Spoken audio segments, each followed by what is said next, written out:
بسم الله الرحمن الرحیم. زه د خپل طرفه د کلیوال رنګونه یوسي خار کوم سوشل میډیا پیج چې د دوی ډېره شکریا ادا کوم چې موږ دعوت راکړو. دوی چې کومې هلې ځلې د پښتو د پرمختګ دپاره شروع کړي دي یقینا چې دا ډېرې د ستاینې وړ دي او په دې معاشره کې نن سبا ډېر کم خلک دي چې هغه د پښتو ژبې خدمت کوي او خدمت لګیا دي او حالانکې زموږ سره د حکومتي سطح یا د بل سطح تعاون هم نشته او هر سړی په خپل ذاتي انفرادي د خپل ژبه خرچه د ځان نیمه او د ګرځي شاعرانو پسې ګرځي د خلکو د خیر ښېګړې په خدمت پسې په کارونو پسې ګرځي. نو یقینا چې دا ډېر ښکلی کار دی، دا ډېر ښه کار دی او موږ له پکار دی چې خلکو مرسته وکړو. کم چې زموږ شتمن خلک دي په دې معاشره کې نو پکار ده هغوی له چې یاره زموږ د داسې خلکو سره مرسته وکړي چې دا خلک بې لالچه ځي او د خلکو سره امداد کوي، د خلکو ته اپیلونه کوي چې یاره دا غریب دی زموږ په دې محله کې دا بېوسه دی، دوی سره تاسو څه نه څه امداد وکړئ. نو موږ له پکار دی چې کم سے کم د دې خلکو مټې مضبوطه کړو او د دوی سره څونه هم زنګ نه کیدی شي نو هغه لاس و اخلاص وکړو. ستاسو ډېره مننه. یو غزل له خدا بزو دریم سے په فرمایش باندې ویلو پهله به دا غزل کا نو ملکان سے پزینا د دنیاي طلبگار پسپینه ګرا غم د ډیر شو د روزگار پسپینه ګرا پزوانه کې حکم قلوي پوی دینا پزوانه کې حکم قلوي پوی دینا خوز هم نه یو خيار پسپینه ګرا مهرباني د نیکي پکار د فکر نه رسیږي د نیکۍ په کار د فکر نه رسیږي ګناهونه کړې بېشمار په سپینه ګیره مهرباني د نیکۍ په کار د فکر نه رسیږي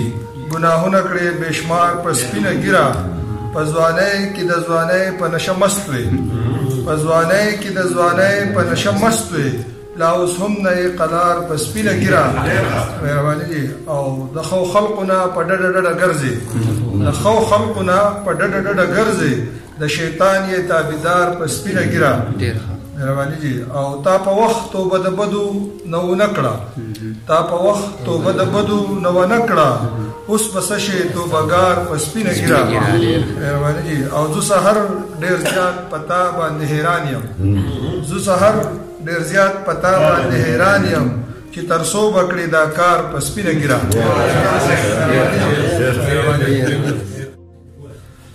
د سترګو نور د زړه قرار غواړم د سترګو نور د زړه قرار غواړم د ژوندانه ډول سنگار غواړم او نور ارمانی د چا د زلفو نه یم شهزاد صاحب نور ارمانی د چا د زلفو نه یم د خیال ورشو په غزل زار غواړم نور ارمانی د چا د زلفو نه یم د خیال ورشو پرې غزل زار غواړم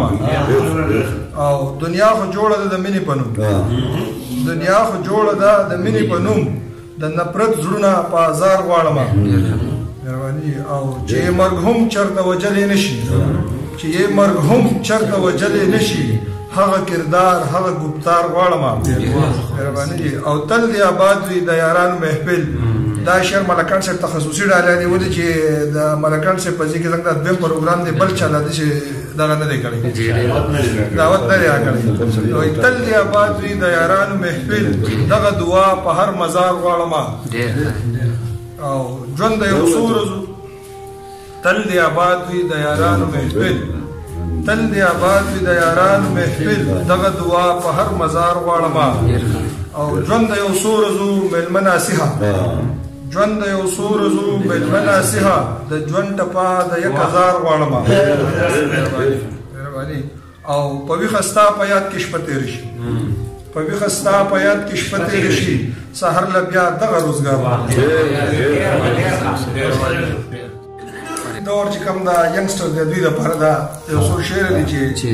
زما د زړه نه پې آهونه وباسي زما د زړه نه پې آهونه وباسي یار او غماز چې تصویرونه وباسي او د رقیب خوا کې لیدلی نشم د رقیب خوا کې لیدلی نشم زما د زړه نه پې اورونه وباسي او راته مسکي شي او بیا ګلو خاندي راته مسکی شي او بیا ګلو خاندي د مین زړه نه مې دردونه وباسي او د زړه ګلشنې دې سېزلې زما د زړه ګلشنې دې سېزلې زما ښکلې د خیال نه مې رنګونه وباسي مهرباني او زه خپل سترګې اشنا چاته واړو زه خپل سترګې اشنا چاته واړو په زړه مې ستا سترګې داغونه وباسي او سهاره مینه لیونتوب دی ګرانه سهاره مینه لیونتوب دی ګرانه د خخه خلقو نه عقلونه وباسي